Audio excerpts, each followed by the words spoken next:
Hello friends. आज हम बहुत ही सिंपल सी बात करेंगे लेकिन बहुत ही महत्वपूर्ण बात है कि कई लोग बच्चे ये नहीं जानते हैं कि ड्रग क्या होता है, मेडिसिन क्या होता है, रेमेडी क्या होता है। तो इनमें डिफरेंस है थोड़ा सा, मैं आपको बता ही देती हूँ। देखिए, ड्रग क्या होता है। ड्रग कहना चाहिए कि एक ऐसा सब्सटेंस जो कि किसी प्लांट, एनिमल या कहीं पर पाया जाए, जो कि उसके पास इतनी ताकत हो कि वो कुछ चेंजेस ला सके, कुछ फंक्शनल चेंजेस, न्यूट्रिशनल चेंजेस किसी बॉडी पार्ट में ऑर्गेनिज्म की, या डिफरेंट पार्ट्स ऑफ बॉडी में इकट्ठा कई चेंजेस ला सकता है। तो उसमें वो कैपेसिटी हो उस चीज में, उस सब्सटेंस में, तो उसको हम कह देते हैं कि वो ड्रग है। ये प्रकृति में पाए जा सकते हैं, एनिमल्स में पाए जा सकते हैं, वेजिटेबल किंगडम में पाए जा सकते हैं, मिनरल्स में पाए जा सकते हैं। ठीक है, तो वो होता है ड्रग, जो क्रूड फॉर्म में पाए जाते हैं और उनमें क्षमता होती है चेंजेस लाने की ऑर्गेनिज्म के बॉडी के पार्ट में या डिफरेंट पार्ट्स में इकट्ठा। फिर इससे सेकंड जो वर्ड आता है वो है मेडिसिन।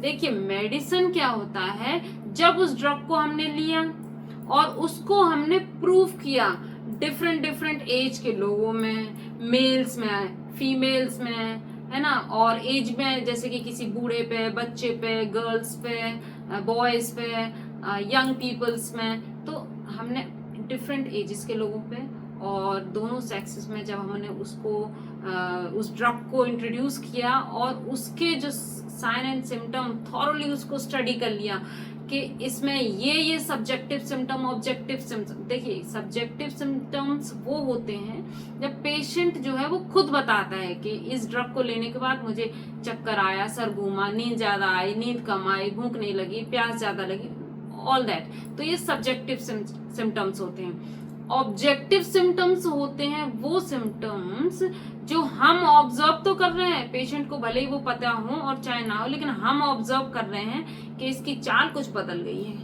इसका ये चीज कुछ बदला बदला सा उसका मेंटल स्टेटस लग रही है, या ये कुछ बहका बहका सा लग रहा है। तो ये जो हम ऑब्जर्व करते हैं, करते हैं, तो उसको ऑब्जेक्टिव सिम्टम्स कहते हैं। तो जब हमने किसी ड्रग को किसी ह्यूमंस में, एनिमल्स में दिया और उसमें जो हमने ऑब्जर्व किया और जो पेशेंट ने बताए, उन सिम्टम्स को हमने थॉरली नोट किया, स्टडी किया, और अब हम जानते हैं कि इस ड्रग को देने के बाद ये सिम्टम्स जो है पैदा होते हैं, तो हम उसको कहने लगते हैं कि मेडिसिन है। इस तरह के सिम्टम्स को क्योर करने के लिए इस ड्रग को जब यूज करते हैं तो उसको क्या कहते हैं, मेडिसिन हो गई। अब तीसरी बात आती है रेमेडी। देखिए, जब हमारे पास कोई पेशेंट आया तो हमने उसके सिम्टम्स नोट किए, हर तरीके के symptoms, subjective, objective and all that, सब सिम्टम्स हमने उसके नोट किए, एक सिमिलैरिटी बना के उसकी एक पिक्चर हमने बनाई, और पिक्चर को देखते हुए जो मेडिसिन हमने उसको क्योर करने के लिए दे दी, तो उसको हम क्या कहेंगे, रेमेडी। ठीक है, तो वो उसके लिए रेमेडी होगी जब वो उसको क्योर कर देगी।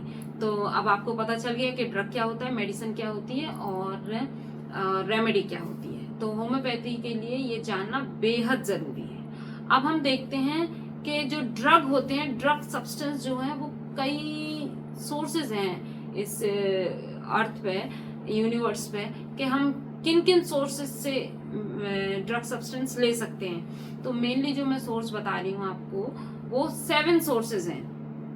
पहला सबसे बड़ा और महत्वपूर्ण सोर्स जो है वो है वेजिटेबल किंगडम। वेजिटेबल किंगडम से हम पेड़ पत्ती, stem, leaf, root, flower, fruit, तमाम सब्सटेंस से जो मेडिसिन जो निकालते हैं, ड्रग सब्सटेंस लेते हैं, तो वो है एक प्लांट किंगडम या वेजिटेबल किंगडम। फिर आता है एनिमल किंगडम। डिफरेंट एनिमल्स से भी दवाइयां निकलती हैं, आप बहुत अच्छी तरह से पता है।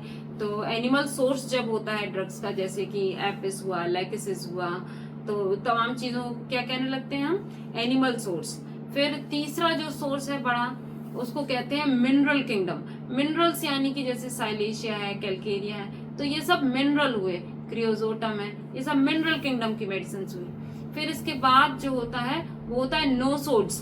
नो सोर्स मतलब डिजीज पार्ट हमने अच्छी तरह से डायग्नोस कर लिया है कि ये जो पार्ट है या ये ह्यूमन है ये डिजीज है, तो उस डिजीज्ड पार्ट से जो हम मेडिसिन एक्सट्रैक्ट करके निकालते हैं तो उसको कहते हैं हम नो सोर्स। फिर होता है सारकोड्स। अच्छा, नो सोर्स में क्या आता है, जैसे कि मेडोडिनम है और इस तरह की मेडिसिन जो आती हैं वो नो सोर्स में आती हैं। और सारकोड्स मतलब कि हेल्दी ऑर्गेनिज्म के बॉडी के किसी ग्लैंड के सेक्रीशन को जब हम कलेक्ट करते हैं और मेडिसिनली उसको यूज करते हैं तो उसे हम सारकोड कहते हैं, जैसे कि थायरोडिनम है, इस तरह की मेडिसिन जो है। इसके बाद आता है इम्पॉन्ड्रिबिलियास। जिन चीजों का वेट नहीं होता है, वजन नहीं होता है, लेकिन उनसे भी मेडिसिन बनाई जा सकती हैं, जैसे कि सन की लाइट से सॉल बनाई जाती है, मून की लाइट से लूना बनाई जाती है, मैग्नेटिज्म सोर्स हैं और क्या कहते हैं कि एक्सरे है। तो इस तरह की मेडिसिन को हम इम्पॉन्ड्रिबिलिया कहते हैं। फिर 7th जो सोर्स है, जो लास्ट है, वो है सिंथेटिक सोर्स। सिंथेटिक सोर्स में जो केमिकल रिएक्शंस के बाद कोई चीज बनी है और उसको हम मेडिसिन के लिए यूज कर रहे हैं तो उसको कहते हैं सिंथेटिक सोर्स। इसमें जो है कॉर्टिसोल्स हैं, जैसे कि एड्रेनालिन और कॉर्टिसोल्स में जो रिएक्शन जो भी है एडिनोकॉर्टिसोल्स हैं, इस तरह की मेडिसिन जो है वो आती हैं। Thank you.